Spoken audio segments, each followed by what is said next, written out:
ही bottle बघितली, plastic bottle जरा वेगळी वाटली असेल तुम्हाला.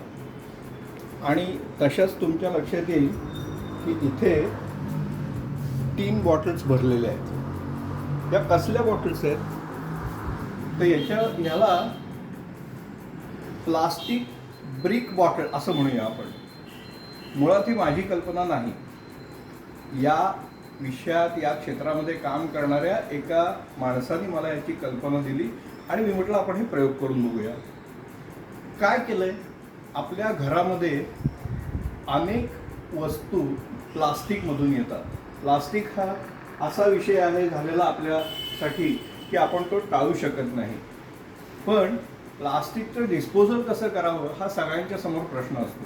आणि मग सोपा उपाय काय केला जातो की कचऱ्यामध्ये टाकणं आणि तो कचरा वाटेल तसा कधी कधी आपल्याला कितीतरी गावांच्या खेडेगावांच्या सुद्धा वेशीवरतीच बरेच कचऱ्याचे ढीग दिसतात आणि त्याच्यामध्ये प्लास्टिक हा प्रामुख्याने कचरा असतो. तर याच्यासाठी काय करता येईल असं जेव्हा आम्ही सगळेजण चर्चा करत होतो तेव्हा ही कल्पना एकाने सुचवली. म्हटलं आपण करूया आणि बघूया काय करायचं. काय करायचंय तर काही नाही, आपल्याकडे जे प्लास्टिक येतं ते आता हे दूध ह्याच्यातनं दूध आलेलं आहे तर हे प्लास्टिक आहे. हे असंच जर टाकून दिलं तर ह्याचे दुष्परिणाम पण खूप होतात. आपण बातम्याही ऐकल्या असतील काही की गुरं सुद्धा खातात प्लास्टिक आणि प्लास्टिक जमिनीमध्ये जसं डिकम्पोज होऊ शकत नाही तसं पचू पण शकत नाही आणि अनेक गुरं याच्यामुळे मेलेली आहेत. त्यांच्यावरती ऑपरेशन केल्यानंतर असं लक्षात आलं की त्यांच्या पोटामधून काही किलोचं प्लास्टिक हे निघालं.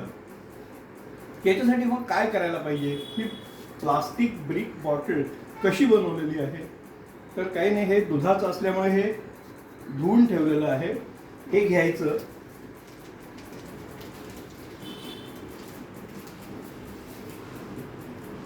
बॉटल घ्यायची. ही बॉटल पण आपल्याला फेकायचीच असते, नाहीतरी याचा किंवा काही यूज नसतो.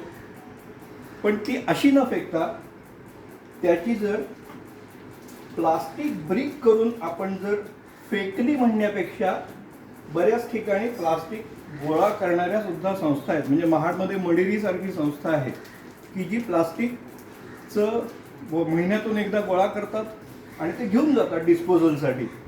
अशा संस्थांकडे किंवा आपण आपल्या घंटागाडीत जर देत असलात तरी सुद्धा प्लास्टिक डायरेक्ट न टाकता जर या पद्धतीने दिलं तर काय होईल तर कुठल्याही गुराच्या पोटात जाणार नाही, प्लास्टिक इकडे तिकडे पसरणार नाही.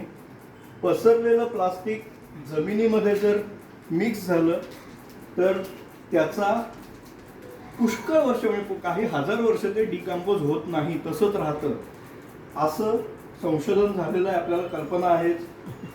बायोडिग्रेडेबल प्लास्टिकची निर्मिती चालू आहे पण ते आपल्यापर्यंत येईल तेव्हा येईल. जोपर्यंत ते होत नाही, येत नाही तोपर्यंत या पद्धतीने जर आपण ब्रिक बॉटल्स तयार केल्या, ब्रिक प्लास्टिक बॉटल्स तयार केल्या तर या प्लास्टिकचं डिस्पोजल जे आहे ते खूप सोपं होईल, चांगलं होईल. किती प्लास्टिक गोळा होत आहे बघायचं आहे आपण, सहज बघूया. ह्या बॉटलमध्ये ही भरलेली आहे जवळजवळ सगळी.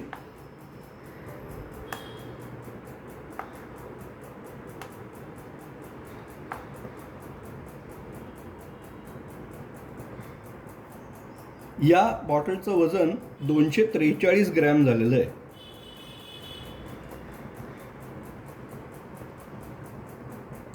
दोनशे 18 ग्रॅम झालेलं आहे. म्हणजे साधारणपणे जी ही 2 लिटरची आहे का ही बॉटल, 900 ml म्हणजे 1 लिटरची जी बॉटल आहे याच्यामध्ये साधारणपणे 200 ते 250 ग्रॅम प्लास्टिक हे जमा होऊ शकतं.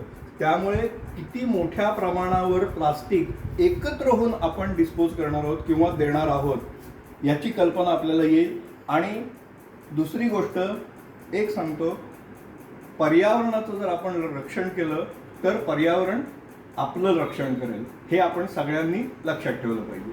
नमस्कार. त्यामुळे सगळेजण या पद्धतीने ज्यांच्यापर्यंत हा व्हिडिओ पोचेल त्यांनी या पद्धतीने जर प्लास्टिक, आता हे जे प्लास्टिक आहे जमा झालेलं, हे साधारणपणे आमच्या घरातलं महिन्याभराचं प्लास्टिक आहे साधारणपणे. आता इथे तुम्हाला हे दिसतंय, हे पण कुठे जाणार आहे, याच्यातच जाणार आहे.